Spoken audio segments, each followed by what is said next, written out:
ప్రార్థన చేసుకొని నీటి ఆరాధన మనం ప్రారంభించుకుందాం. దయచేసి సమయం కళ్ళు మూసుకుందాం, తలలు వంచుదాం, ప్రార్థనలో ఏకీభవిద్దాం. మహోన్నతుడా, మహాగణుడా, మమ్మల్ని అద్భుతంగా ప్రేమించిన మా యేసురాజా, మీ ఘనమైన శ్రేష్టమైన ఉన్నతమైన నామానికి వందనాలు, స్తోత్రం దేవా. నేటి జూన్ మాసంలోని 2వ పరిశుద్ధ దినంలోనికి మమ్మల్ని అందరినీ సజీవ రీతిలో మీరు ప్రవేశింపజేసిన విధానాన్ని బట్టి నీకే వందనాలు, స్తోత్రం ప్రభువా. నేను ఆరాధించేవారు ఆత్మతోనూ సత్యముతోనూ ఆరాధించేందుకు అన్న మీ యొక్క వాక్యాన్ని బట్టి ప్రభువా, ఈవేళ నీ సముఖంలోనికి చేరిన మేమందరము ప్రభువా నీ పైన సంపూర్ణమైన ఏకాగ్రతను కలిగి ప్రభువా నిన్ను ఆరాధించే వారిగా మేము ఉండగలుగుటకు, ఏక మనసుతో ఏకాత్మతో నిన్ను ఆరాధించే వారిగా ఉండగలుగుటకు మీ సహాయం అనుగ్రహించమని ప్రార్థన చేస్తా ఉన్నాను దేవా. సమయాన్ని ముందుగా చేసిన నీ బిడ్డలు బట్టి నీకే వందనాలు, స్తోత్రం ప్రభువా. ఇంకా నువ్వు మార్గమధ్యంలో ఉన్న బిడ్డలను సకాలంలో క్షేమకరంగా మా మధ్యలోకి నడిపించిన ఆయన దేవా, నీకే వందనాలు, స్తోత్రం ప్రభువా. ఈ రీతిగా ఈరోజు జరగనైన ఆరాధన ఆద్యంతము నీ నామ మహిమాతమై జరుగునట్లు మీ సహాయం అనుగ్రహించమని ప్రార్థన చేస్తా ఉన్నాను దేవా. ఈవేళ ఈ యొక్క సన్నిధి మా మధ్యన సంచరింపచేసి ఈ వాక్కుల ద్వారా మా జీవితాలను సరిచేసుకోగలుగుటకు మీరే మాకు చక్కనటువంటి అవకాశాన్ని ఇచ్చి ఉండగా ప్రభా, ఈ అవకాశాన్ని మేము అందరము సద్వినియోగం చేసుకోగలుగుటం కూడా నీ కృపను మాకు దయచేయమని ప్రార్థన చేస్తా ఉన్నాం దేవా. ఈ యొక్క ఆరాధనను మేము ప్రారంభించుండగా ఆది నుంచి అంతవరకు మీరే అధ్యక్షత వహించి కేవలం మీకు మాత్రమే మహిమ ఘనత ప్రభావాలు చెల్లించినట్టు మీ సహాయం అనుగ్రహించమని ప్రార్థన ప్రభు యేసు నామంలో అడిగి వేడుకుంటున్నాం మా తండ్రి. మా మధ్యలో ఉన్న బిడ్డలు వచ్చి కొంచెం పాటలు పాడి దేవుని మహిమపరచవలసిందిగా కోరుతున్నాం.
నీతోనే జీవించెదను యేసయ్యా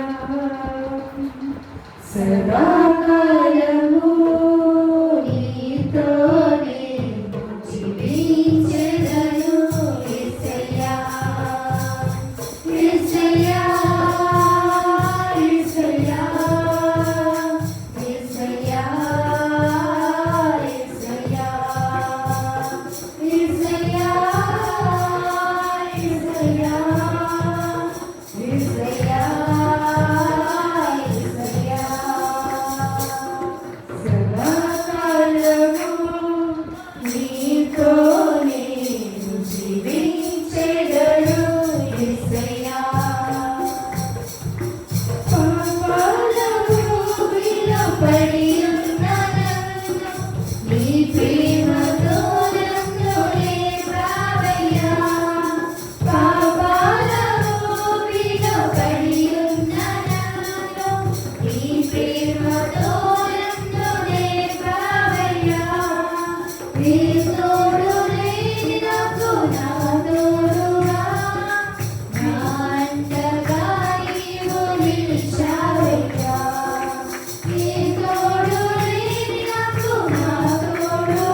జయశీలుడమ్మా యేసయ్యా జీవించువాడా యేసయ్యా జయశీలుడమ్మా యేసయ్యా జీవించువాడా యేసయ్యా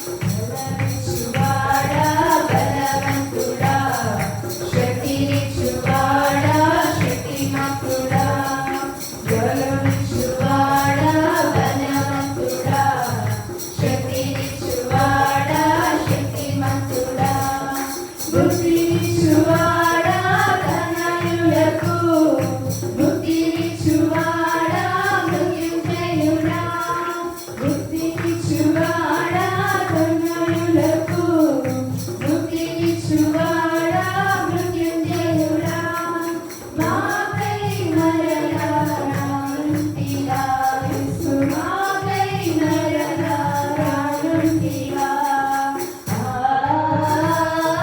హల్లెలూయా, హల్లెలూయా, హల్లెలూయా, హల్లెలూయా, హల్లెలూయా, హల్లెలూయా. ఆదియు అంతము నీవేగా, ఆరాధ్యుడవు నీవేగా, ఆదియు అంతము నీవేగా, ఆరాధ్యుడవు నీవేగా.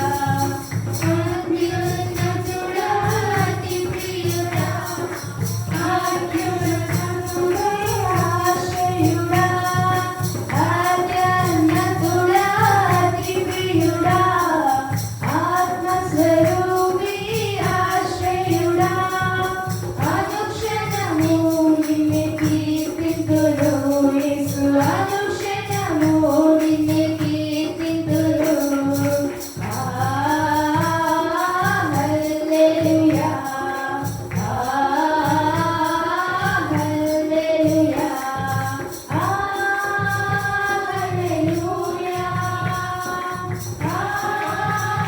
హల్లెలూయా, హల్లెలూయా, హల్లెలూయా.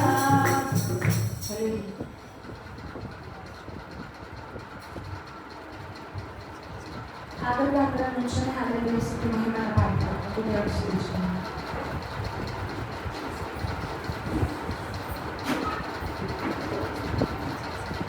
హల్లెలూయా స్తుతి మహిమ ఎల్లప్పుడూ దేవునికి ఇచ్చెదము. హల్లెలూయా స్తుతి మహిమ ఎల్లప్పుడూ దేవునికి ఇచ్చెదము. ఆహా హల్లెలూయా, హల్లెలూయా,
హల్లెలూయా స్తుతి మహిమ ఎల్లప్పుడూ దేవునికి ఇచ్చెదము.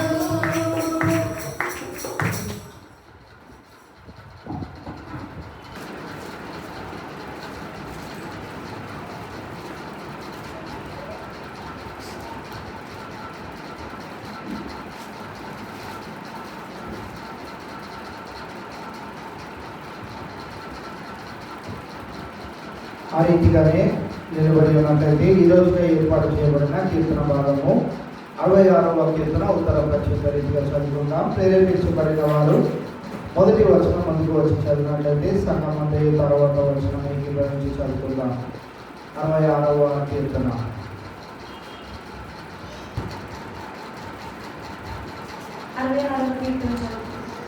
సర్వలోక నివాసులారా దేవుని గురించి సంతోష గీతము పాడుడి, ఆయన నామ ప్రభావము కీర్తించుడి.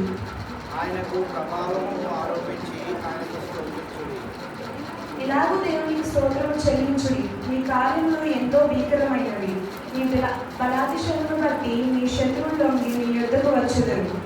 సర్వలోకము నీకు నమస్కరించి నిన్ను కీర్తించు, నీ నామమును బట్టి నిన్ను కీర్తించు. దేవుని ఆశ్చర్య కార్యములు చూడకండి. నరుల ఎడల ఆయన జరిగించు కార్యములను చూడగా ఆయన భీకరుడై ఉన్నాడు. ఆయన సముద్రమును ఎండిన భూమిగా చేశాడు. జనులు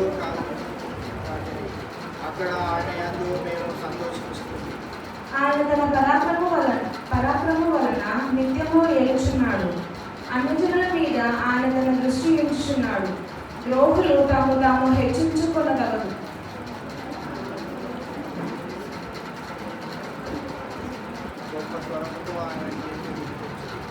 జీవప్రాప్తులుగా మమ్మల్ని కలుగజేయువాడు ఆయనే.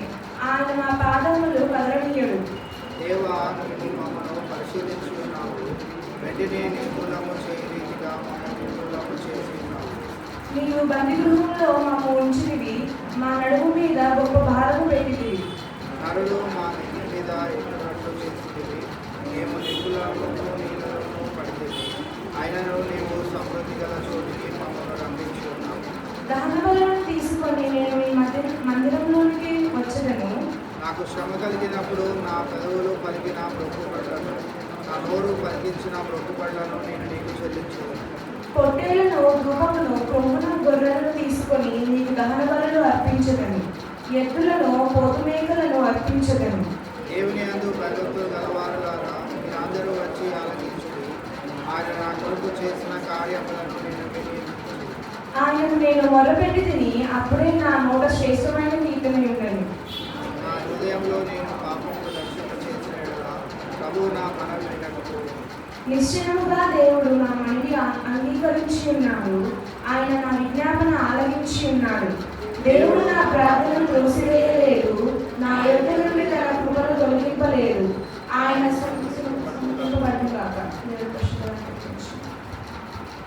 దయచేసి ఆమె కూర్చున్నామండి.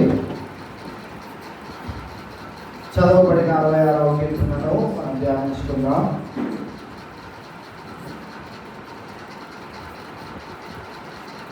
అరవై 66వ కీర్తనలోని 20 వచనాల్లో ప్రాముఖ్యంగా మనం గమనించగలిగినట్లయితే మొదటి వచనము ప్రారంభ పదంలోనే భక్తుడు జ్ఞాపకం చేసిన మాట ఏంటి అంటే, సర్వలోక నివాసులారా దేవుని గురించి సంతోష గీతము. దేవుని బిడ్డలు, దేవుని ఎరిగి ఉన్నవారు, దేవుని అంగీకరించిన వారే కాదు కానీ ఈ దేవుణ్ణి ఎవరు ఆరాధించాలంట? సర్వలోక నివాసు. ప్రతి ఒక్కరము ఆరాధించదగిన ఈ దేవుని గురించి ఈ కీర్తనకారుడు తెలియచేసిన మాటలు మనం ఈవేళ గమనించి ఆయనకు స్తుతి యాగం చేయాలి. ఇక్కడ మనం చూసినట్లయితే 6వ వచనం 5, 6 వచనాల్లో మనం చూసినట్లయితే దేవుని ఆశ్చర్య కార్యములను చూడరండి, నరుల ఎడల ఆయన జరిగించు కార్యములను చూడగా ఆయన భీకరుడై ఉన్నాడు. ఆయన సముద్రము ఎండిన భూమిగా చేసెను, జనులు కాలి నడకచే దాటిరి, అక్కడ ఆయన యందు మేము సంతోషించుతుంది. భక్తుడు మోషే ఎర్ర సముద్రమును 2 పాయలుగా చేసి ఆ జనులందరినీ నడిపించిన ఆ యొక్క సందర్భాన్ని జ్ఞాపకం చేస్తూ, సర్వజనులారా యెహోవాకు సంతోష గీతము పాడుడి అని తెలియజేయడానికి గల కారణాల్లో ఇక్కడ ఈ కీర్తనలో నుంచి మొట్టమొదటి కారణం మనం గమనించినట్లయితే, ఆయన భీకరుడై ఉన్నాడు. ఎలాంటి దేవుడై ఉన్నాడంట మన దేవుడు? భీకరుడై ఉన్నాడు. భీకరుడై ఉన్నాడు అంటే ఆయన లాంటి పనులు ఎవరు జరిగించలేరు. ఎప్పుడైనా చూసామా మనం ఎక్కడైనా ఒక సముద్రాన్ని 2 పాయలుగా చేసి 2 పాయలుగా చేశారు, కానీ ఆ మధ్యలో నేలను ఏం చేశారంటే ఇప్పుడు ఆరిన నేలగా చేసి శత్రువులందరూ మళ్ళీ వెంటాడేటప్పటికీ ఆ సముద్రమును మళ్ళీ తిరిగి కలిపినట్లుగా మనం చూస్తా ఉన్నాం. ఇవాళ మనము ఆయనకు కొత్త గీతము పాడడానికి, లేకుంటే ఆయన ప్రభావమును ఈ లోకానికి చాటి చెప్పడానికి గల కారణాల్లో ప్రధానమైనది మనం ఇక్కడ ఏం చూస్తున్నామనంటే, ఆయన భీకరుడై ఉన్నాడు. ఆయన వంటి కార్యములు జరిగించే దేవుడు లేడు అనే విశేషమైన సంఘటనను ఈ యొక్క కీర్తనకారుడు మనకి ఇవాళ జ్ఞాపకం చేయడం మనం చూస్తూ ఉన్నాం. రెండోదిగా మనం గమనించినట్లయితే 16వ వచనంలో మనం ఏం చూస్తున్నామంటే, దేవుని యందు భయభక్తులు గలవారులారా మీరందరూ వచ్చి ఆలకించుడి. ప్రారంభంలో అంటున్నాడు సర్వ జనులారా. ఇక్కడ అంటున్నాడు దేవుని యందు భయభక్తులు గలవారులారా. ఈ పదాలు వాడడానికి గల కారణాలు మనం గమనించినట్లయితే, ఇక్కడ సర్వలోకానికి జ్ఞాపకం చేశాడు. ఆయన ఎలాంటి దేవుడని జ్ఞాపకం చేశాడు? ఆయన భీకరుడు, ఆయన వంటి కార్యాలు చేసే దేవుడు లేడని జ్ఞాపకం చేశాడు. అలాంటి దేవుడిని జ్ఞాపకం చేసిన తర్వాత ఆయన యందు ప్రతి ఒక్కరు ఎలా ఉండాలి అని కీర్తనకారుడు ఆశపడుతున్నాడు అంటే, ఈ దేవుని యందు భయభక్తులు కలిగి ఉంటారు. అందుకే ఇక్కడ ఏమనే పదాన్ని వాడుతున్నాడు అని అంటే, దేవుని యందు భయభక్తులు గలవారున్నారు. కావున ఈ సర్వలోక నివాసులు ఈ దేవుని యందు ఏం కలిగి ఉండాలి? ఇప్పుడు భయము భక్తి కలిగి ఉండాలి. దేవుని యందు భయభక్తులు గలవారులారా మీరందరూ వచ్చి ఆలకించుడి. ఆయన నా కొరకు చేసిన కార్యములను నేను వినిపించదును. ఇవాళ మనమందరము గొంతెత్తి ఏం వినిపించాలి అని అంటే, గడిచిన వారమంతయు దేవుడు మనకిచ్చిన ఆరోగ్యాలని బట్టి, మన ఉద్యోగాల్లో ప్రయాణాల్లో దేవుడు ఇచ్చిన కాపుదల క్షేమాన్ని బట్టి, మన ఊర్లు వెళ్ళి వచ్చే ఆ యొక్క సమయాల్లో దేవుడు ఆ ప్రయాణాల్లో కూడా తోడుకుండి మనల్ని నడిపించిన విధానాన్ని, ఈ కార్యములన్నిటినీ జ్ఞాపకం చేసుకొని ఆయన యందు భయభక్తులు గల వారందరికీ మనము తెలియజేయవలసిన వారమై ఉంటా ఉన్నాం. అందుకే 17వ వచనంలో ఆయన అంటున్నాడు కదా, ఆయనకు నేను మొర్రపెట్టి తిని అప్పుడే నా నోట శ్రేష్టమైన కీర్తన ఉండేను. ఇవాళ ఆయన అనేకమైన మేలు పొందుకొని, అనేకమైన ఉపకారములు పొందుకొని, అనేకమైన కార్యములలో మరి అది దేవుడు చేశాడని నమ్మిన మనము చాలాసార్లు ఏం చేయమంటే, మన నోటి నుండి ఆయనకు కీర్తిని కలుగు చేయని వారిగా ఉంటాం. దావీదు ఈ భక్తుడు సెలవిస్తున్న మాట ఏంటిదనంటే, అప్పుడే నా నోట శ్రేష్టమైన కీర్తన. ఎప్పుడంట? కార్యము జరిగిన వెంటనే. కొంతమంది ఇప్పుడు మేలు జరిగింది కదా, కొన్ని నెలల తర్వాత పెట్టుకుందాంలే, పరిస్థితులు బాగున్నప్పుడు, లేకుంటే కొన్ని నెలల తర్వాత సాక్ష్యం చెప్తాంలే, నాకు భయం అండి, అదండి ఇదని అని అంటూ ఉంటాడు. ఇక్కడ ఈ కీర్తనకారుడు సెలవిస్తున్న మాట ఏంటిదనంటే, అప్పుడే వెంటనే దేవుడు కార్యము చేశాడు. వెంటనే ఆయన చేసిన పని ఏంటిదనంటే, నా నోట శ్రేష్టమైన కీర్తన ఉండేను. నా హృదయంలో నేను పాపము లక్ష్యము చేసిన ఎడల ప్రభు నా మనవి వినకపోను. ఇక్కడ మరి ఒక స్టేట్మెంట్ని, ఆయన జీవిత విధానాన్ని జ్ఞాపకం చేస్తూ ఉన్నాడు. 20వ వచనంలో మనం చూస్తే, దేవుడు నా ప్రార్థనను త్రోసివేయలేదు, నా యందుండి తన కృపను తొలగింపలేదు, ఆయన సన్నుతింపబడను. కావున ఈ ప్రత్యేకమైన దినాల ఈ 66వ కీర్తనలో నుంచి మనం నేర్చుకుంటున్న ఈ యొక్క పాఠాలను నెమరు వేసుకుంటూ ఆయన భీకరుడై ఉన్నాడు. ఆయన ఒక్కడే ఆశ్చర్య కార్యములు జరిగించే దేవుడుగా ఉంటా ఉన్నాడు కనుక దేవుని యందు భయభక్తులు కలిగిన మనందరం కూడా దేవుడు చేసిన ప్రతి ఒక్క మేలు ఉపకారములను తలపోసుకుంటూ జ్ఞాపకం చేసుకుంటూ ఆయనకు క్రొత్త కీర్తన అనగా ఆయనకు స్తుతియాగము చేయించే గొప్ప ధన్యతను దేవుడు మనందరికీ దయచేసి ఉన్నాడు కనుక ఈ యొక్క అవకాశాన్ని మనం అందరం సద్వినియోగం చేసుకుంటూ దేవునికి స్తుతియాగం చేద్దాం. దేవుడి కొద్ది మాటలు మనందరి వినికిల్లో భద్రపరచుగాక.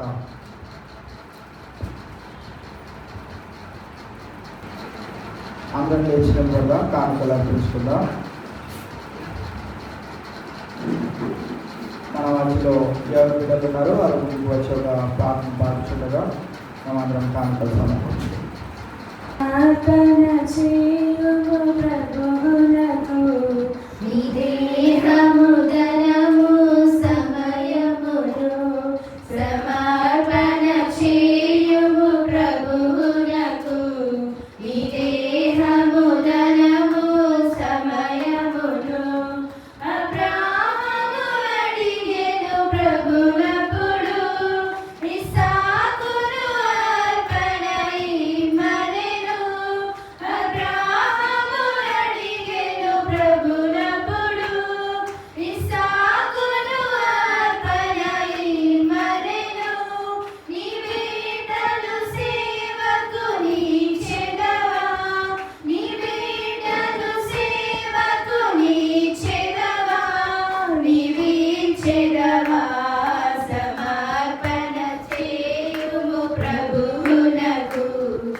అర్పింపబడిన కానుకల నిమిత్తం మన మధ్యలో సాంశరావు గారు ఉన్నారు. వారు ముందుకు వచ్చి ప్రార్థన చేయవలసిందిగా ప్రార్థిస్తాం.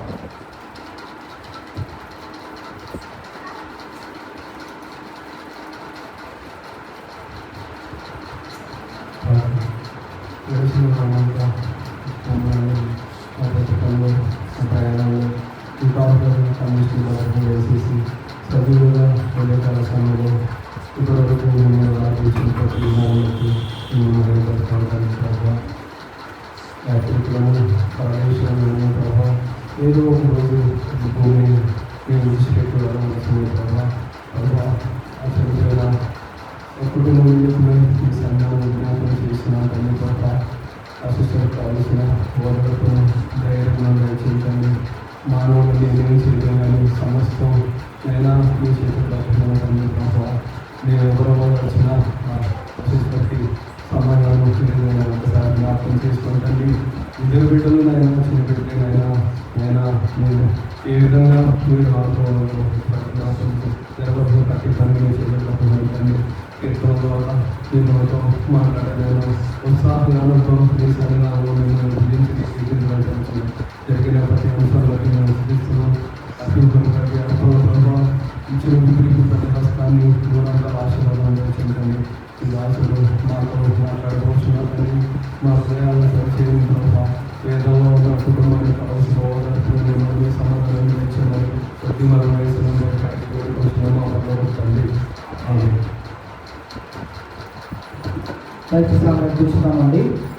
వార ప్రకటన దానిగా ప్రతి బుధవారము మధ్యాహ్నం 1 గంటల నుంచి 2 గంటల వరకు అది అనారోగ్యంతో ఉన్న వారితో ప్రార్థనలు జరుగుతూ ఉన్నాయి. అలాగే ప్రతి శుక్రవారము మధ్యాహ్నం 1 గంటల నుంచి 3 గంటల వరకు సూర్య పూజ జరుగుతూ ఉన్నది. అలాగే గడిచిన వారము ఫాస్టింగ్ ప్రేయర్ మరి జరిపించలేదు. దానికి కొన్ని కారణాలు ఉన్నాయి. మరి నేను కూడా లేకపోవడము మరి వచ్చే శనివారం సెకండ్ సాటర్డే రోజున మరి ఒక ఫాస్టింగ్ ప్రేయర్ పెట్టడం జరుగుతూ ఉన్నది. ఆ రోజు కార్య అబ్రహం గారు మనకు వాక్య సందేశాన్ని అందించడానికి రాబోతున్నారు కనుక మరి మీరందరూ ఆసక్తితో మరి ఫాస్టింగ్ ప్రేయర్లో పాల్గొనాలని మీకు మనవి చేస్తా ఉన్నా. ప్రేయర్ రిక్వెస్ట్ గమనించండి. మరి నిన్నటి రాత్రికాల సమయంలో అనుకోని రీతిగా మరి ప్రకాష్ గారు ప్రభునందరూ గురించి ఉన్నారు. మరి వారి కుటుంబానికి ఆదరణ కలుగులాగున మీ ప్రార్థనలో జ్ఞాపకం చేసుకోవాల్సిందిగా మనవి చేస్తా ఉన్నాం. మరి అలాగే పిజి శర్మ గారు నిశాంత్ గారి యొక్క తల్లి గారి ఫ్రెండ్ హస్బెండ్ గారు మరి పిజి శర్మ గారు పెరాలసిస్ స్ట్రోక్తో మరి బాధపడుతూ ఉన్నారు. మరి వారికి నోటెంట మాట కూడా రావట్లేదని తెలియజేశారట. సో వారికి సంపూర్ణమైన స్వస్థత కలుగులాగా వారి కొరకు మీ అందరి ప్రాంతంలో ప్రార్థించవలసిందిగా మనవి చేస్తా ఉన్నాం.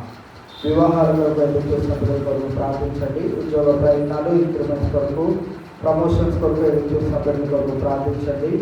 గర్భం లేని వారి కొరకు ప్రార్థించండి. గర్భిణీ స్త్రీలు సుందర్ శాంతి గారు, ఝాన్సీ గారు, జ్యోతి గారు, మహాలక్ష్మి గారు, రాజు మౌనిక గారు, సురేష్ నవనిత గారు వీరి కొరకు మీ అందరి ప్రాంతంలో ప్రార్థించవలసిందిగా మనం చేస్తూ ఉన్నాం. మరి మన పిల్లల యొక్క స్కూల్స్ అలాగే కాలేజెస్ రీఓపెన్ అవుతూ ఉన్నాయి. మరి చాలామంది ఆల్రెడీ వెళ్తూ ఉన్నారు. మరి బిడ్డలందరికీ దేవుడు ఈ సంవత్సర కాలం అంతయు ఆయన జ్ఞానంలో తెలివిని అనుగ్రహించి ఆరోగ్యం అనుగ్రహించి వారి ఆటపాటలందు క్షేమాన్ని భద్రతను దయచేయనట్లుగా బిడ్డల కొరకు ప్రార్థించవలసిందిగా మనం చేస్తూ ఉన్నాం. మరి అలాగే మరి మా మిస్సెస్ వాళ్ళ తమ్ముడు అవినాష్ మరి జూలై 13న మరి జడ్జ్కి సంబంధించిన ఒక ఎగ్జామ్ రాయనే ఉన్నాడు. ఆ ఎగ్జామ్ నిమిత్తమై మీ అందరి ప్రాంతంలో ప్రార్థించవలసిందిగా మనవి చేస్తూ ఉన్నాం. ఇతర దేశాల్లో మరియు రాష్ట్రాల్లో ఉన్న మన సంఘ సభ్యుల కొరకు ప్రార్థించవలసిందిగా మనవి చేస్తూ ఉన్నాం. మరి గడిచిన వారంలో మీ అందరికీ తెలియజేసిన రీతిగా మా ప్రయాణాలన్నింటిలో దేవుడు క్షేమకరంగా మమ్మల్ని తీసుకుని వెళ్ళి తిరిగి క్షేమకరంగా మీ మధ్యలోనికి రాగలుగులకు దేవుడు చూపిన కృపకై దేవాది దేవునికి వందనాలు తెలియజేసుకుంటా ఉన్నాం. ప్రార్థించిన మీ అందరికీ ప్రత్యేకమైన వందనాలు తెలియజేస్తా ఉన్నాం. అలాగే మెంబర్షిప్ రూపాయలు చెప్పిన మరి బోస్ గారికి అది చేయవలసిందిగా కూడా మీకు మనం చేస్తా ఉన్నాం. గడిచిన వారంలో మరి బోస్ గారు వారి యొక్క స్వగ్రామంలో వారికి ఉన్న ఆ యొక్క ఇంటిని రెనోవేట్ చేసుకోవడానికి దేవుడు రూపం దయచేశాడు. మరి మేము కూడా దగ్గర ప్రాంతంలో ఉండడం వలన నేను మరి మా మిస్సెస్ ఇద్దరం వెళ్ళి మరి ఆ యొక్క కోరికలో పాల్పొందడం జరిగి ఉన్నది. మరి మన తోటి సంఘ బిడ్డలు కూడా కొంతమంది ఆ ప్రాంతానికి చెందిన వారు అక్కడ ఉన్నవారు కొంతమంది మరి ఆ యొక్క హౌస్ వార్మింగ్ సెరమనీలో వారు కూడా పొందారు. మరి దేవుడు ఎంతో ఘనంగా జయకరంగా మరి ఆ యొక్క ఇంటి కార్యక్రమాన్ని జరిగించి ఉన్నాడు. అందుకు బట్టి దేవునికి వందనాలు తెలియజేసుకుంటూ వారు ఈ దినాన ప్రయాణమై తిరిగి హైదరాబాద్ రానని ఉన్నారు కనుక బోస్ గారి ఫ్యామిలీ అలాగే వెస్లీ, రోషన్, ఆరోన్ పాల్ వీరి గురించి మీ ప్రాంతంలో జ్ఞాపకం చేసుకోవాల్సిందిగా మనం చేస్తా ఉన్నాం. ఇంకేమైనా ప్రేయర్ రిక్వెస్ట్ తెలియజేస్తే వాటి కొరకు కూడా ప్రార్థన చేయడం జరుగుతుంది. మరి విధాన మరి ప్రకాష్ గారు వారి యొక్క కుటుంబాన్ని ఆదరించడానికి మరి మన సంఘ పిల్లలు కూడా చాలామంది వారి గృహం దగ్గరికి వెళ్ళి ఉన్నారు. కావున వారికి దేవుడే ఆదరణ కలుగు చేయలాగిన మీ ప్రార్థనలో వారి కొరకై జ్ఞాపకం చేసుకోవాల్సిందిగా మనవి చేస్తా ఉన్నాం. మరి కొద్దిసేపు దేవుని యొక్క వాక్యాన్ని మనం ధ్యానించుకొని ఈరోజు ఆరాధన అనంతరం భోజనాలు కూడా ఏర్పాటు చేయట్లేదండి. సో దీనిని కూడా గమనించుకొని త్వరలోనే మరి ఆరాధన ముగించబడుతుంది కనుక మరి కుటుంబాన్ని దర్శించగలిగిన వారు దర్శించండి. మరి దర్శించలేని వారు మరి విశేషంగా ప్రార్థన చేయవలసిందిగా మీకు మనవి చేస్తా ఉన్నాం. దేవుని యొక్క వాక్యాన్ని బైబిల్ గ్రంథంలో నుంచి మనం ధ్యానించుకుందాం. ఇర్మియా గ్రంథము 17వ అధ్యాయము 5వ వచనం నుండి 10వ వచనం వరకు ఎవరైనా బిగ్గరగా చదివి వినిపించాలని మనవి చేస్తా ఉన్నాం. యెహోవా ఇలాగూ సెలవిచ్చుచున్నాడు, నరులను ఆశ్రయించి శరీరులను తనకు అధికారముగా చేసుకొనుచు తన హృదయమును యెహోవా మీద నుండి తొలగించుకొనువాడు శాపగ్రస్తుడు. వాడు ఎడారిలోని అరూహ వృక్షము వలె ఉండును. మేలు వచ్చినప్పుడు అది వానికి కనపడదు. వాడు అడవిలో కాలిన నేల యందును నిర్జనమైన చెవిటి భూమి యందును నివసించును. యెహోవాను నమ్ముకుని వాడు ధన్యుడు. యెహోవా వానికి ఆశ్రయముగా ఉండును. వాడు జలముల యొద్ద నాటబడిన చెట్టు వలె నుండును. అది కాలువల ఓరను, దాని వేలును తనును. వెంట కలిగినను దానికి భయపడదు. దాని ఆకు పచ్చగా నుండును. వర్షము లేని సంవత్సరమున చింత నొందదు, కాపు మానదు. హృదయము అన్నిటికంటే మోసకరమైనది, అది ఘోరమైన వ్యాధి కలది. దాన్ని గ్రహింపగలవాడు ఎవడు? ఒకని ప్రవర్తనను బట్టి వాని క్రియాఫలము చొప్పున ప్రతీకారము చేయుటకు యెహోవాను నేను హృదయమును పరిశోధించువాడను, అంతరేంద్రియములను పరిశోధించువాడను, పరీక్షించువాడను. వాళ్ళ మరి యోహాను పత్రిక మనము ప్రతి వారం ధ్యానించుకుంటున్న పత్రిక మరి ఈ వారము ధ్యానించుకోవట్లేదు. వచ్చే వారం నుండి తిరిగి దాన్ని కంటిన్యూ చేయబోతున్నాం. ఈ దినాన ప్రత్యేకంగా ఈ లేఖన భాగంలో మనం గమనించగలిగినట్లయితే ఇర్మియా భక్తుడు సెలవిస్తా ఉన్నాడు. 5వ వచనం నుండి 10వ వచనంలో ఒక 4 భాగాలను మనం చూడగలుగుతాం. మొదటి 2 భాగాల్లో మనం ఏం చూస్తా ఉన్నాము అంటే నరులను ఆశ్రయించు వానికి జరగబోయే ఆ యొక్క క్రియాఫలం గురించి మనం ఇక్కడ చూస్తా ఉన్నాం. నరులను ఆశ్రయించి శరీరులను తనకు ఆధారముగా చేసుకొనుచు తన హృదయమును యెహోవా మీద నుండి తొలగించుకొనువాడు. ఈ శాపగ్రస్తుని యొక్క లక్షణాలను మనం ఈ 5వ వచనంలో చూస్తా ఉన్నాం. మొట్టమొదటి లక్షణం ఏంటిదనంటే వాడు నరులను ఆశ్రయించేవాడిగా ఉంటా ఉన్నాడు. నిన్ను సృజించిన దేవుడే నన్ను సృజించాడు. సృజించిన దేవుని మానేసి ఎవరిని ఆశ్రయిస్తా ఉన్నాడు? నరులను ఆశ్రయిస్తాడు. నరులను ఆశ్రయించే ఆ యొక్క ఆలోచన విధానంలో రెండోదిగా మనం చూసినట్లయితే శరీరులను తనకు ఆధారముగా చేసుకొనివాడు. ఏం చేస్తున్నాడు అనంటే ఈ నరులే నాకు ఆధారము, ఈ నరులే నాకు దిక్కు, ఈ ఉద్యోగమే నా దిక్కు, ఈ జీవితమే నాకు దిక్కు అన్నట్లుగా ఈ లోకములోనే ఉన్న నరులను ఆధారము చేసుకునేవాడిగా ఉంటా ఉన్నాడు. మూడవదిగా మనం చూస్తున్నట్టయితే మరీ ప్రమాదకరమైనది ఏంటిది అంటే తన హృదయమును యెహోవా మీద నుండి తొలగించుకునేవాడు. అంటే యెహోవా ఎవరు, దేవుడు ఎవరో, దేవుడే లేడు అన్న రీతిగా మరి ప్రవర్తించే ఈ యొక్క రీతి మనుషుడు దేవుడి దృష్టిలో ఎటువంటి వాడంట? శాపగ్రస్తుడు, శాపానికి లోనవ్వవలసిన వాడు. ఆ శాపాలు ఏ రీతిగా ఉంటాయి? అందుకే మనము బైబిల్ గ్రంథాన్ని ఈ ఒక్క వచనాన్ని మనం చదివామనుకోండి, మనందరికి అనిపిస్తుంది ఈ దేవుడు ఎటువంటి దేవుడు, శాపగ్రస్తుడు అంట, ఎందుకు ఇలాంటి పనులు చేయాలి దేవుడు అని మనకు అనిపిస్తూ ఉంటుంది. కానీ నిజముగా ఈ వచనాలన్నీ చదువుకుంటా వెళ్తే మనము కూడా మన దైనందిన జీవితాల్లో మనం గమనిస్తే మన పిల్లలు ఒకవేళ తప్పుత్రోవ పడతా ఉన్నారనుకోండి, తల్లిదండ్రులమైన మనము ఏం చేస్తూ ఉంటాం? వారిని పర్వాలేదులే, ఎప్పటికైనా తెలుసుకుంటాడులే, ఏం కాదులే అనుకుంటామా? వాడు తప్పు త్రోవలో ఉన్నాడు అని తెలియగానే వెంటనే వాడిని శిక్షిస్తూ ఉంటాం. ఒకరోజు తిండి పెట్టము, ఒకరోజు వాడికి కావాల్సింది కొనిపెట్టము, వాడిని మరి ఆనందముగా ఉండనివ్వము.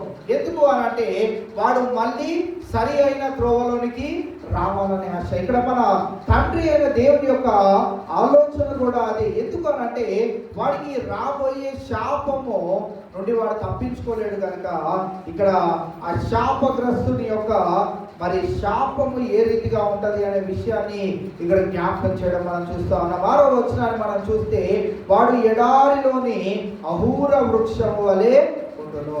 ఎడారిలో ఏ వృక్షం ఉన్నా కానీ, ఎలాంటి చెట్టు ఉన్నా కానీ, ఎంత మెడిసినల్ వాల్యూస్ ఉన్న చెట్లు ఉన్నా కానీ అక్కడికి వెళ్ళి ఎవరు తెచ్చుకో కదా. మనకి ఏదైనా ప్రాబ్లం ఉందంటే ఇలాంటి సిటీలో ఉన్నవారు పలానా ఊర్లో పలానా వృక్షాన్ని సంబంధించింది ఏదో మీరు తెచ్చుకొని దాన్ని ఏదో చేస్తే మీకు ఆ రోగం తగ్గుతుంది అని అంటే అక్కడ వరకు ఎవరికి వెళ్ళాం.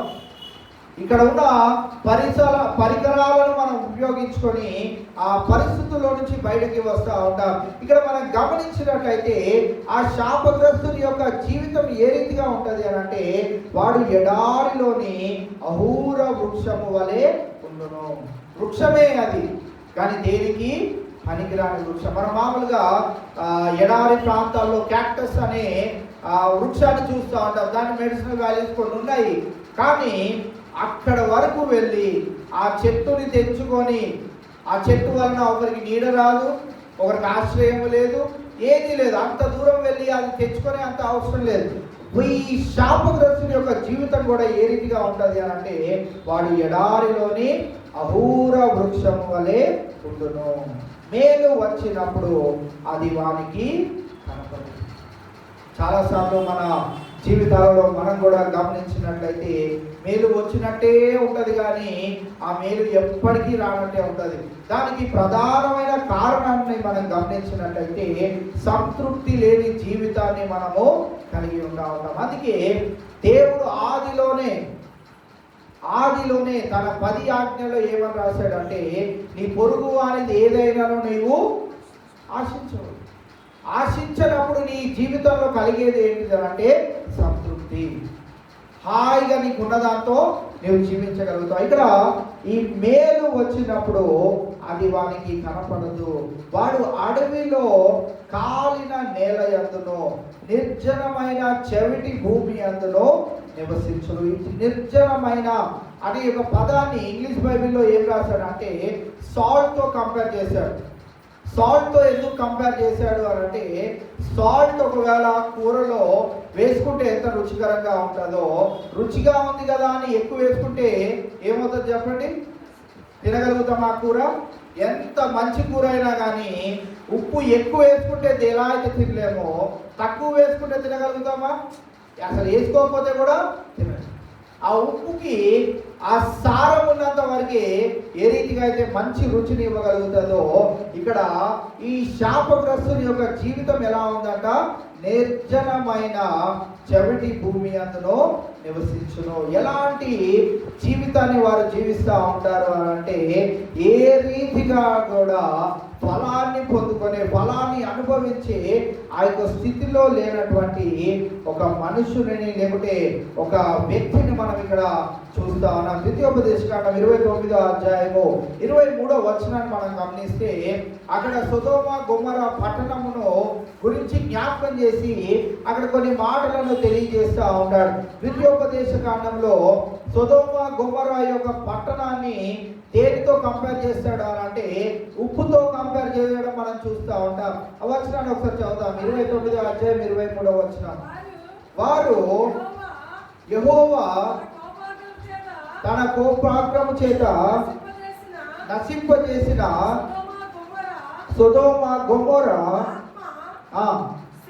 ఆత్మ సెబోయిముల వలె ఆ సమస్త దేశమును గంధకము చేతను ఉప్పు చేతను చెడిపోయి విత్తబడకయు దానిలో ఏదియు పుట్టకయు దానిలో ఏ కూరయు మొలకకయు ఉండుట చూచి. ఇక్కడ మనం గమనించినట్టయితే ఈ సొదొమ గొమొర దేవుని ఆజ్ఞలను తృణీకరించడం ద్వారా ఈ పట్టణానికి కలిగిన ఆ యొక్క విపత్తును లేకపోతే ఆ యొక్క నాశనాన్ని మనం ఇక్కడ గమనించినట్టయితే ఆ సమస్త దేశమును గంధకము చేతను ఉప్పు చేతను చెడిపోయి విత్తబడకయు దానిలో ఏది పుట్టకయు దానిలో ఏ కూరయు మొలయకయు ఉండెను. అంటే ఫలము అనేటువంటిది లేనటువంటి ప్రాంతముగా ఈ సొదొమ గొమొర మార్చబడడం మనం చూస్తా ఉన్నాం. నిర్జనమైన అనే యొక్క పదానికి గల అర్థం ఏంటిది అని అంటే ఫలభరితము లేనటువంటి జీవితం, సారము లేనటువంటి జీవితం, పనికి రానటువంటి జీవితం. మనము ఈ యొక్క విషయాలను గమనిస్తున్న వేళ నరులను ఆశ్రయించి శరీరులను తనకు ఆధారముగా చేసుకొని తన హృదయమును యెహోవా మీద నుండి తొలగించుకొనిన వాని యొక్క మరి శాపము నిమిత్తము మనం ఈ వచనాలు చూస్తా ఉన్నాం. 7-8 వచనాలు మనం గమనించినట్లయితే యెహోవాను నమ్ముకొనివాడు ధన్యుడు, యెహోవా వానికి ఆశ్రయముగా. మనమందరం యూట్యూబ్లో ఒక పేద వృద్ధురాల్ని స్టేషన్లో అడుక్కోవడం చూస్తాం. ఆ వీడియో చాలా మంది చూస్తుంటారు. ఆమె చాలా వృద్ధురాలు, దానికి ఏమీ లేదనుకుంటా. ఒక ఆయన ఆమె దగ్గరికి వెళ్ళి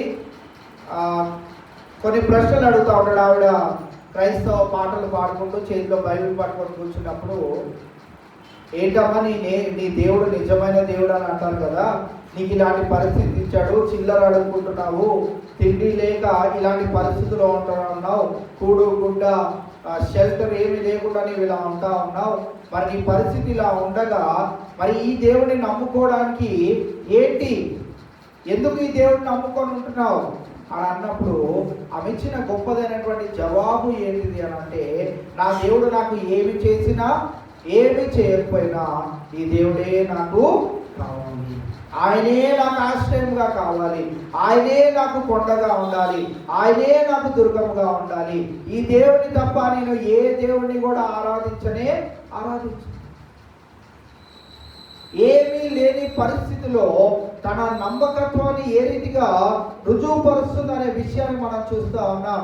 యెహోవాను నమ్ముకొనివాడు ధన్యుడు, యెహోవా వానికి ఆశ్రయంగా ఉండాలి. యెహోవాను నమ్ముకొనివాడు ధన్యుడు అనగా వానికి పెద్ద బంగ్లా, పెద్ద కారు, పెద్ద హోదా, పెద్ద ఉద్యోగము, పెద్ద ఆస్తిపాస్తులు ఇవన్నీ కలిగి ఉండడం కాదు ధన్యుడు అంటే. ఆ ధన్యుడికి ఉన్న లక్షణాలు మనము 8వ వచనంలో చూస్తే, వాడు జలముల యొద్ద నాటబడిన చెట్టు వలె ఉండును, అది కాలువల ఓరణ దాన్ని వేలు తన్నును. మొదటి కీర్తనలో మనకి ఈ వచనాలన్నీ బాగా సుపరిచితమే.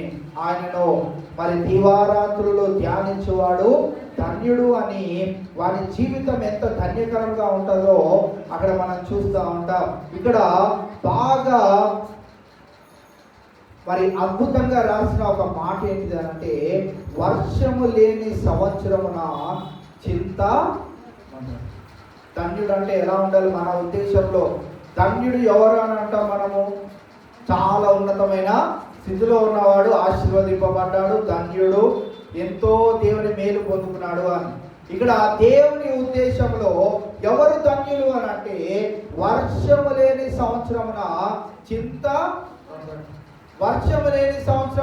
నొందడు అనే మాటలో ఉన్నటువంటి అంతరార్థాన్ని మనం తెలుసుకున్నప్పుడు మనకి ఎంతో ధైర్యాన్ని కలిగిస్తూ ఉంటది.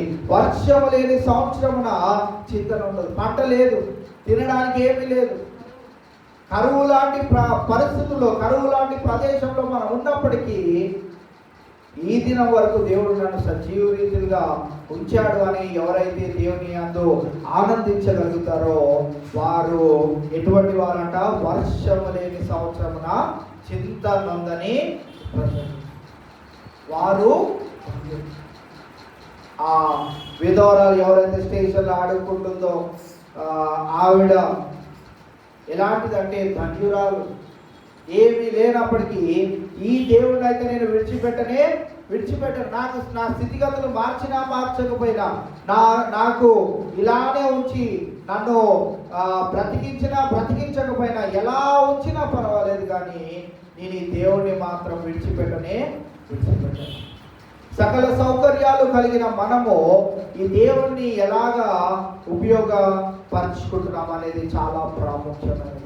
ఇవాళ మనము గమనించినట్లయితే ఆ ధన్యుని యొక్క జీవితం ఏ రీతిగా ఉంటుంది అని, వెంట కలిగినను దానికి భయపడదు, దాని ఆకు పచ్చగా నుండును, వర్షము లేని సంవత్సరం నా చింత నొందదు, కాపు తిండికి కొరత లేనటువంటి జీవితం, తిండికి కొరత ఉన్నప్పటికీ దాంట్లో కూడా ఆనందించే ఆ యొక్క జీవితాన్ని ఇక్కడ ఈ ధన్యుడికి ఆపాదిస్తున్నట్టు మనం చూస్తా ఉన్నాం. కీర్తనల గ్రంథం 40వ అధ్యాయము 4వ వచనాన్ని మనం గమనించినట్లయితే, గర్విష్ఠులైనను త్రోవ విడిచి అబద్ధముల తట్టు తిరుగువారనైనను లక్ష్య పెట్టక యెహోవాను నమ్ముకొనివాడు ధన్యుడు. ఇక్కడ మనం గమనించినట్లయితే గర్విష్ఠులైనను త్రోవ విడిచి అబద్ధముల తట్టు తిరుగువారుడైనను లక్ష్య పెట్టక యెహోవాను నమ్ముకొనివాడు ధన్యుడు.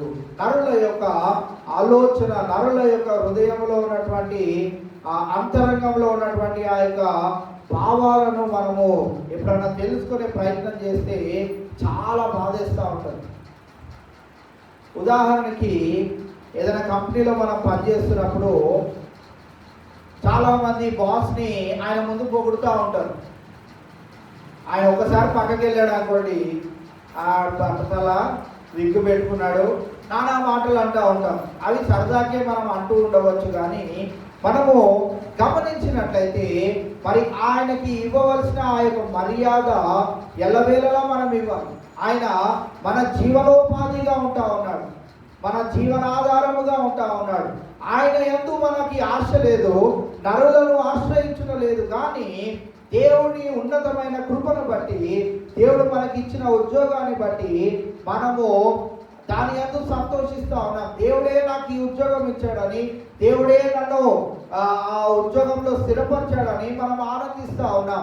ఇక్కడ మనం గమనించినట్లయితే గర్విష్ఠులైనను త్రోవ విడిచి అబద్ధముల తట్టు తిరుగువారని లక్ష్య పెట్టక యెహోవాను నమ్ముకున్నవాడు ధన్యుడు. ఇవాళ మనం ఈ లోకంలో ఉన్న వారిని మనం నమ్ముకొనడం కంటే యెహోవాను నమ్ముకొనడము మన జీవితాలలో ఎంతో ధన్యకరమైనటువంటి స్థితిని ఇస్తుంది అనే విషయాన్ని మనం ఇక్కడ గమనించవలసిన వారమై ఉన్నాం. కావున ఇవాళ యెహోవాను నమ్ముకొనివాడు ధన్యుడు. ఆయనే వారికి ఆశ్రయముగా, వారికి ప్రతి విధమైనటువంటి కార్యములను సఫలపరిచే దేవుడుగా ఉంటా ఉన్నాడు. అంతేకాదు అదే వచనంలో మనము చూసినట్లయితే కాపు మానదు అనే ఆ యొక్క మాటను కూడా మనం చూస్తూ ఉన్నాం. ఫలపరితమైనటువంటి జీవితాన్ని వారు కలిగి ఉండడము మనం చూస్తూ ఉన్నాం. 9వ వచనం మనం చూస్తే హృదయము అన్నిటికంటే మోసకరమైనది, ఘోరమైనది, వ్యాధి కలది, దాన్ని గ్రహింపగలవాడు. ఎవరన్నా హృదయ అంతరంగాలను తెలుసుకోవాలని ప్రయత్నం చేస్తే మనకు అక్కడక్కడే చనిపోవాలనిపిస్తుంది. నన్ను నా గురించి ఏమనుకుంటున్నావు అని ఎప్పుడు కూడా మనం అడగకూడదు. నిజంగానే ఏమనుకుంటున్నారో చెప్పారనుకోండి, మనం తట్టుకొని ప్రతి మానవుని యొక్క హృదయంలో ఏదో విధమైనటువంటి అచంచలమైనటువంటి మరి చెడు ఆలోచన ప్రతి ఒక్కరి పైన ఉంటా ఉంటుంది. అందుకే ఇక్కడ హృదయం గురించి ఏం రాస్తా ఉన్నాడు అని అంటే, ఈ ఒక మానవుడు నరులను ఆశ్రయించడానికి, ఒక మానవుడు దేవుని ఆశ్రయించడానికి కారణాలు కూడా ఎవరు చేస్తా ఉన్నారు, ఎవరు వలన అలా రెండు ఆలోచనలు వస్తూ ఉన్నాయంటే ఈ హృదయం వలనే. ఒకరు దేవుని మందిరానికి వెళ్ళాలని ఉంటే ఇంకొకరికి దేవుని మందిరానికి వెళ్ళకుండా ఉందామనే ఆలోచన, ఒకరు దేవుని పనిని జరిగించాలంటే ఇంకొకరికి దేవుని పనిని జరిగించకుండా ఉండాలనే ఆలోచన. కావున ఇక్కడ మనం గమనించినట్లయితే ఈ హృదయము గురించి ఇర్మియా భక్తుడు ఏమని రాస్తున్నాడు అంటే, హృదయము అన్నిటికంటే ఏంటిదంట? మోసకరం. ఇది మనల్ని ఎన్ని తప్పు ద్రోవల్లోనికి తిప్పుతా ఉంటుందో మనకి తెలిసే లోపు మన కాలము గతించిపోతుంది. అవునా ప్రియమైన దేవుని బిడ్డలారా, ఈవేళ వాక్యం పెట్టిన మనందరము హృదయము అన్నిటికంటే మోసకరమైనది. ఇంకేం రాస్తున్నాడు? అది ఘోరమైన వ్యాధి కలది. ఎప్పుడు ఏదో ఒక నొప్పితోనే ఉంటాం, ఏదో ఒక వెలితితోనే ఈ హృదయము నింపబడి ఉంటాం. నాతో పాటు ఉద్యోగం చేసేవాడు పెద్ద కారు కొనుక్కున్నాడు, నేనేమీ కొనుక్కోలేదు. వ్యాధి హృదయంలో ఉండే ప్రతి విధమైనటువంటి క్రియాఫలం గురించి మనం ఇక్కడ చూస్తూ ఉన్నాం. అదెంత మోసకరమైందో, ఎంత ఘోరమైనదో, ఎంత వ్యాధి కలిగిందో మనం ఇక్కడ చూస్తూ ఉన్నాం. అందుకే దాని తర్వాత ఏమని అంటున్నాడు? దాన్ని గ్రహింపగలవాడు ఎవరు? ఎవడైనా గ్రహింపగలుగుతాడా? ఎవరినో గ్రహించడు. అటువంటి హృదయాన్ని మనము కలిగి ఉండకుండా మనము యెహోవాను నమ్ముకొనవలసిన అవసరం ఎంత ఉన్నది, యెహోవాను ఆశ్రయించవలసిన అవసరం ఎంత అయినా ఉంటా ఉన్నది. చాలా మంది నేను పలానా రోజు రక్షణ పొందుతానులే, పలానా దినము కొరకు ఎదురు చూస్తానులే అని ఆలస్యం చేస్తాను. ఇప్పుడు కాదు, కొన్ని దినాల తర్వాతనే దేవుని మందిరానికి వెళ్తానులే అని ఆలస్యం చేస్తాను. కాలం గతించిపోయిన తర్వాత ఒకవేళ 7 జన్మలు ఉన్నాయా అనుకుందామా? 7 జన్మల్లో మనిషిలాగానే పుడతామా? 7 జన్మల యొక్క సిద్ధాంతంలో 7 జన్మల్లో మనిషిలాగానే పుట్టారు. ఈ జన్మలో మనిషిలాగా పుడితే ఒకవేళ ఇంకా 6 జన్మలు ఉంటే కుక్కలాగా, నక్కలాగా, పందిలాగా అలా పుడతాం. ఆ 6టికి రక్షణ లేదు, 6టికి రక్షణ లేదు. బాప్టిజం లేదు, రక్షణ లేదు. పరలోక రాజ్యంలో దేవుడు చేర్చుకోవాలంటే చేర్చుకుంటాడు, అవి ఉండాలంటే ఉంటాయి, లేకుంటే లేదు. మనుషుడు ఆయన పోలికలో సృజింపబడ్డాడు కనుక గతించిపోక మునిపే చేయవలసిన కొన్ని విషయాల గురించి మనము జ్ఞాపకం చేసుకుంటా ఉన్నాం. దానిలో హృదయము ఎటువంటిది అని అంటే, మనల్ని చాలా విధాలుగా ఒక్క వారం వెళ్ళకపోతే నీ దేవుడు ఏమి నిన్ను అనేడు, నీ ఉద్యోగమే ఊడిపోదు, నీకేం అనారోగ్యం రాదు అని ఈ హృదయము ఎంతసేపు మనలను మోసపరచడానికి ప్రయత్నం చేస్తూ ఉంటుంది. ఘోరమైనది, నమ్మకూడదు ఈ హృదయాన్ని. అందుకే రోమీయులకు రాసిన పత్రిక 7వ అధ్యాయము 25వ వచనంలోకి మనం వెళ్తే,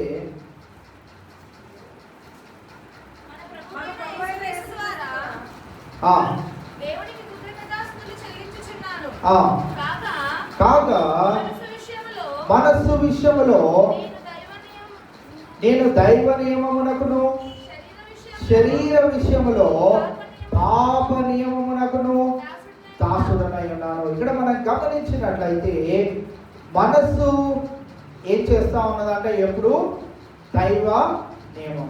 మనసు ఎప్పుడు ఏం చెప్తా ఉంటుంది అని అంటే, ఈరోజు ఆదివారం కదా దేవుని మందిరానికి దేవుని సన్నిధిలో కాసేపు నీ పాపాలను ఒప్పుకో, దేవుడు నిన్ను క్షమిస్తాడేమో, దేవుడు నిన్ను ఆ మరణకరమైనటువంటి పరిస్థితుల్లో నుంచి నిన్ను కాపాడుతాడేమో అని మనసు చెప్తా ఉంటుంది. శరీర విషయంలో పాప నియమమునకు. అందుకే ఈ పౌలు భక్తుడు ఇక్కడే కింద వచనాల్లో అనుకుంటా ఒక మాటను రాస్తాడు, నేను దౌర్భాగ్యుడను.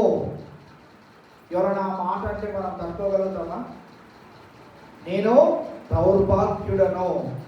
ఎందుకనంటే ఇంకా శరీర విషయంలో మరి పాపం నియమమునకు నేను దాసుడుగానే ఉంటాను.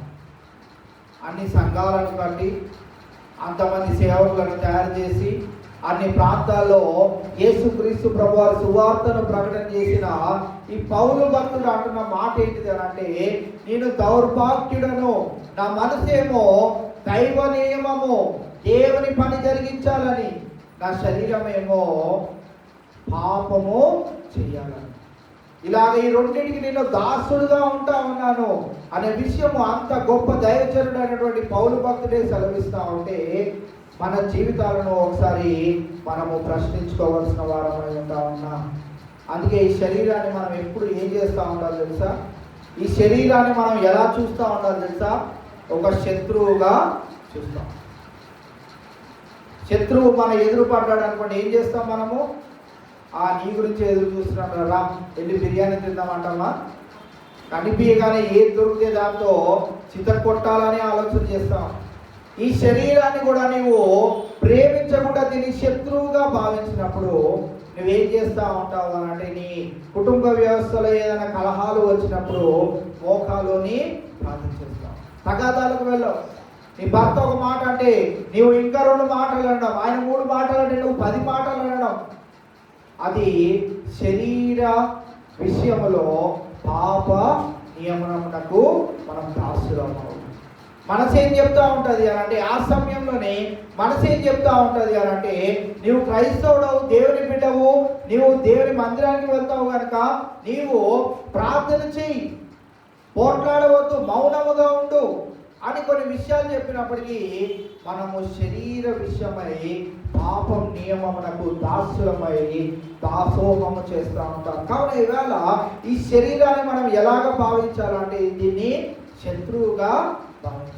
దీన్ని ఎంతగా నలగొట్టగలిగితే అంతగా నలగొడతా ఉంటుంది. అనుదినము మోకాలు వేసినప్పుడు నీ శరీరము నలుగుతూ ఉంటుంది. అనుదినము ప్రార్థన చేయడం ద్వారా, అనుదినము ఉపవాసంలో ఉండటం ద్వారా ఈ శరీరము కంచి వేయబడతా ఉంటుంది. ఒకవేళ ఇవేవి మనం చేయము అని అంటే, యేసుక్రీస్తు ప్రభువారు నీ కొరకు నా కొరకు చేసిన యొక్క బలియాగమునకు ఏమీ అర్థం లేదు. ఎందుకంటే ఆయన తన శరీరాన్ని విరగొట్టుకున్నాడు, తన శరీరాన్ని నలగొట్టుకున్నాడు, తన చర్మములను చీల్చివేసేయడానికి ఆయన సమర్పించుకున్నాడు. ఆ శిక్ష అంతా ఎవరిది యాక్చువల్గా? మనం పొందుకోవాల్సిన శిక్ష ఆయన ఎందుకు భరించాడంటే, నేను ఆయన స్వారూప్యంలో సృజించబడి ఉన్నాం కనుక ఆ రీతిగానే ఉండాలి అని ఆ శిక్ష అంతా ఆయన భరించడం జరిగినది. కావున మనం గమనించినట్లయితే ఈ శరీరము ఎప్పుడైనా కానీ మనల్ని ఇబ్బంది పడుతున్నట్లయితే, కుటుంబ వ్యవస్థలో ఏ రీతిగా ఆయన జరపడానికి ప్రయత్నం చేస్తున్నట్లయితే వెంటనే మనం గమనించాలి, ఈ శరీరమును మనం ఎంతగానో ప్రేమిస్తూ ఉన్నాం కనుక ఇది మన కుటుంబ వ్యవస్థలో శిక్షలు పెడతా ఉన్నది కనుక ఈ శరీరాన్ని మనం ఏం చేయాలి? వెంటనే నలగొట్టాలి, శ్రమకు గురి చేయాలి, ఆకలికి తట్టుకునేటట్లు చేయాలి. శరీరాన్ని ఎంతగా విరగొట్టగలిగితే అంతగా విరగొట్టే ప్రయత్నం చేయాలి. అప్పుడు మన మనసు చెప్పే మాట మనం వింటాం.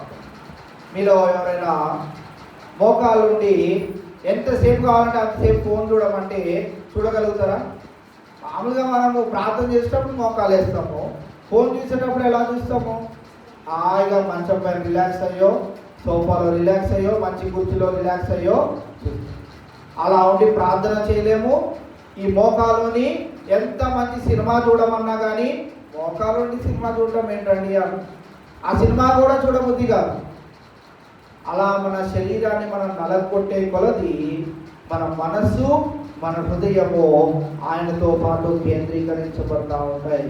కావున మన మనసు దైవ నియమమునకు, మన శరీరము పాప నియమమునకు దాసులుగా ఉంటాయి కనుక, అది గొప్ప దైవజనుడైన పౌలు భక్తుడే చెప్పాడు కనుక, మనం ఈ శరీరాన్ని శత్రువుగా భావించి దీన్ని ఎంతవరకు నలగొట్టగలిగితే అంతవరకు నలగొడితే మనము ఎలాగా ఉండగలుగుతాము అని అంటే, ఇక్కడ మనం చదువుకున్న రీతిగా 10వ వచనంలోనికి మనం వస్తే, మన పాఠ్యాంశంలోని ఇర్మియా గ్రంథం 17వ అధ్యాయం 10వ వచనంలోనికి వస్తే, ఒకని ప్రవర్తనను బట్టి వాని క్రియల ఫలము చొప్పున ప్రతీకారము చేయుటకు యెహోవాను నేను హృదయమును పరిశోధించువాడను, అంతరింద్రియములను పరీక్షించు. ఆయన నిరంతరం ఏం చేస్తా ఉన్నాడు చెప్పండి? నిరంతరం ఏం చేస్తా ఉన్నాడు? ప్రతి హృదయాన్ని పరిశోధిస్తా ఉన్నాడు. అందుకే ఒక భక్తుడు 139వ కీర్తనలో ఇలా రాశాడు కదా, దేవా నా హృదయంను పరిశోధించుము, పరీక్షించుము, నీకు ఆయాసకరమైన క్రియలు నాలో ఉన్నట్లయితే దానిని తీసివేయము అని నిత్య మార్గమున నేను నడిచేటట్లుగా నాకు ఆ జీవిత విధానమును నేర్పించుము. కీర్తనకారుడు ఆ విధంగా ప్రార్థన చేస్తా ఉన్నాడు. నేటి క్రైస్తవ బిడ్డలమైన మనము కూడా అనుదినము మన ప్రార్థనలో ఇంక్లూడ్ చేయవలసిన ఒక అంశం అది. దేవా నన్ను పరీక్షించు, నీకు ఆయాసకరమైన మార్గము, నీ ఆయాసకరమైన పని ఏది నాలో లేనట్లుగా దాన్ని చూచుము, నిత్య మార్గమునని నడవాల్సిందే అని ఒక ప్రార్థన మనం చేయాలి. ఇక్కడ మనం చూసినట్లయితే ప్రతివాడు తన ప్రవర్తనను బట్టి ఫలమును పొందుకునే వాడిగా ఉన్నాడు. కావున నేను హృదయమును పరిశోధించువాడను, అంతరింద్రియములను పరీక్షించు వాడమైన దేవుడను అని ఇక్కడ సెలవు మనం చూస్తా ఉన్నాం. రోమీయులకు రాసిన పత్రిక 2వ అధ్యాయము 6వ వచనాన్ని మనం చదివినట్లయితే,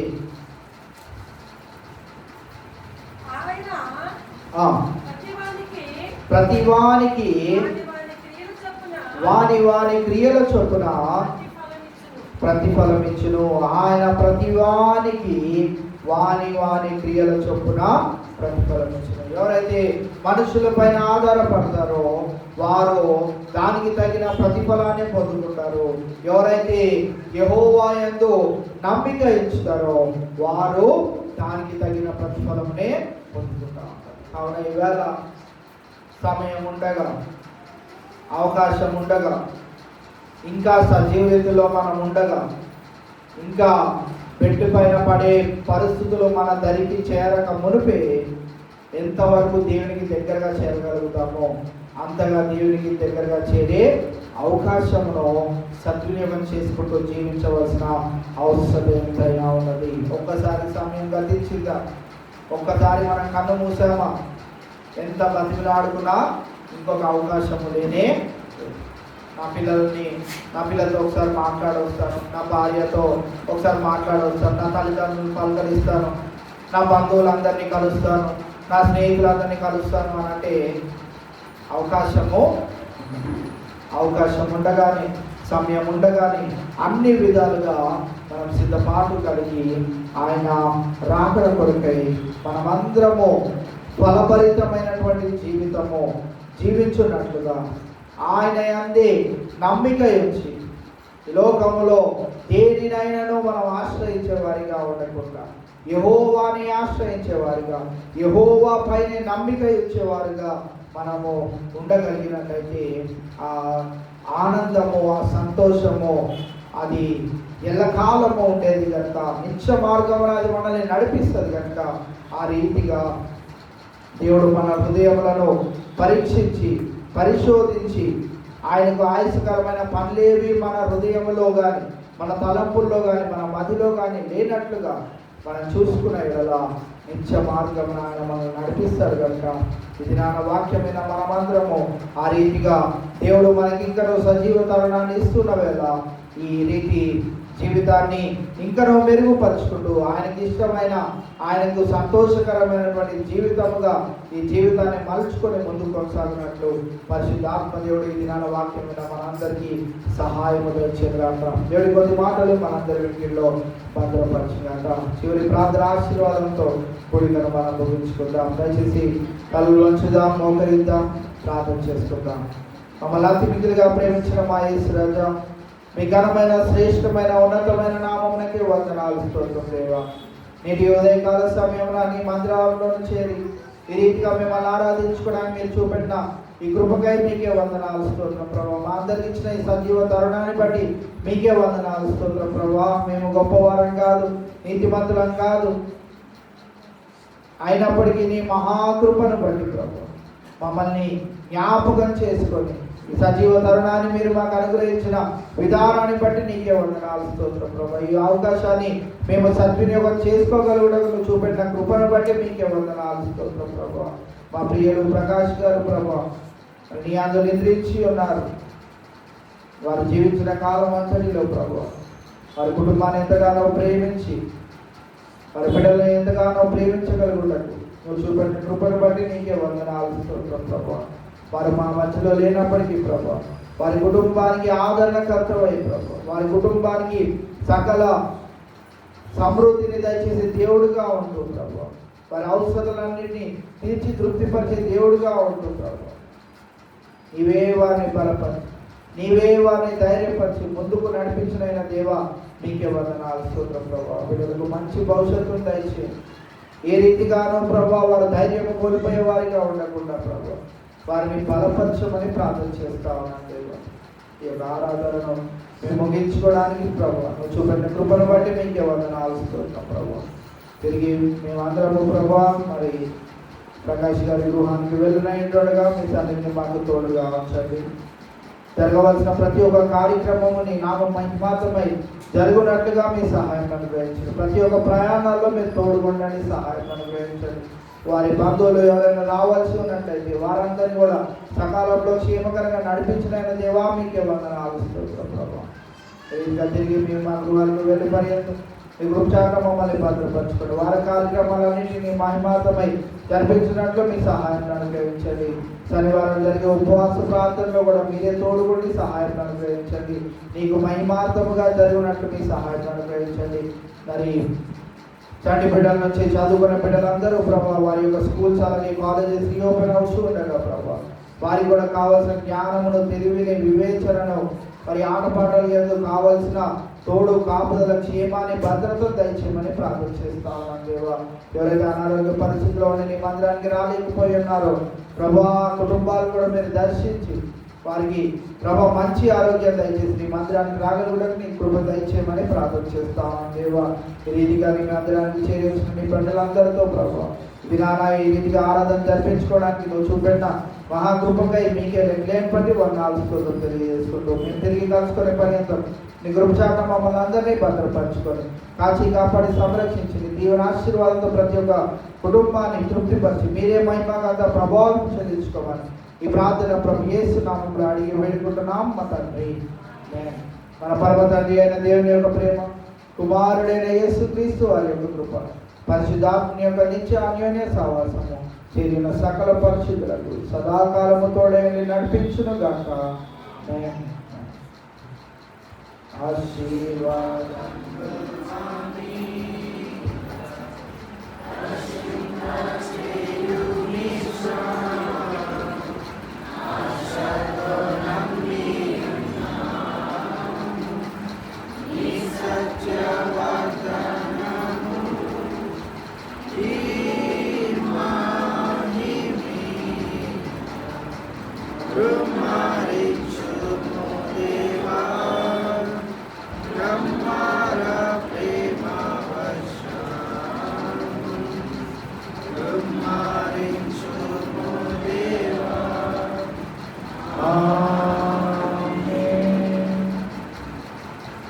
దేవుడు మిమ్మల్ని అందరినీ దీవించి ఆశీర్వదించాక మరి ఒకసారి మీ అందరికీ హృదయపూర్వక వర్ణాలు తెలియజేసుకుంటూ ఈ ఆరాధన ఇంతటితో ముగిసిందని కూడా తెలియజేస్తా ఉన్నాం. దయచేసి ఎవరికైనా సుశీల ప్రకాష్ గారి గృహం తెలియని పక్షాన మరి ప్రకాష్ గారు ఉన్నారు, వారి ఇంటి దగ్గరే వారి గృహం కనుక మరి వారితో పాటు వెళ్ళగలిగిన వారు వెళ్ళండి.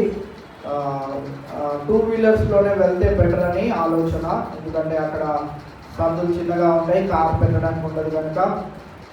యవన పిల్లల దగ్గర కూడా బండ్లు ఉన్నాయి. మీరు ఎవరైనా రావాలనుకున్న వారు సహకారం తీసుకొని ఒకసారి వారి కుటుంబాన్ని దర్శించి మరి వారికి ఆదరణ కలిగినట్లుగా వారికి ప్రార్థన చేసి మీరు మీ గృహాలకు వెళ్ళవలసిందిగా మీకు మనవి చేస్తూ మరి ఒకసారి కూడిక ఇంతలో ముగిసిందని కూడా తెలియజేస్తున్నాను. Thank you.